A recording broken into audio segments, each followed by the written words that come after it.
ஆலயா cotton வேட்டிகள் ஷர்ட்டுகள் wedding celebration. Madurai Thirumangalam அருகே நள்ளிரவில் சாலையோரம் நின்று கொண்டிருந்த தனியார் பேருந்து நடத்துனரை போதையில் இருந்த நபர் வெட்டி படுகொலை செய்த சம்பவம் அதிர்ச்சியை ஏற்படுத்தியுள்ளது.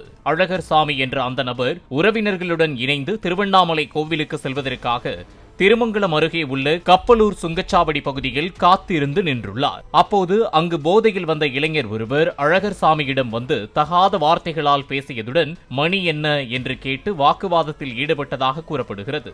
இதனால் ஆத்திரமடைந்து போதை இளைஞரை அழகர்சாமி அடித்து விரட்டிய நிலையில் அவர் திரும்பி வந்து அரிவாளால் சரமாரியாக தாக்கியுள்ளார். இதில் அழகர்சாமி இரத்த வெள்ளத்தில் துடிதுடித்து உயிரிழந்தார். அங்கு வந்த போலீசார் கையில் அரிவாளுடன் சுற்றிக் கொண்டிருந்தவரை கைது செய்தனர்.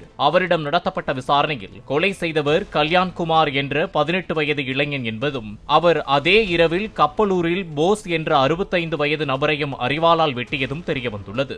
அடுத்தடுத்து 2 பேரை அரிவாளால் வெட்டிய கல்யாண்குமார் மீது ஏற்கனவே 3 செயின் பறிப்பு வழக்குகள் உள்ளதாக போலீசார் தெரிவித்துள்ளனர். ஆலயா காட்டன் வேட்டிகள் ஷர்ட்டுகள் வெட்டிங் செலிப்ரேஷன்.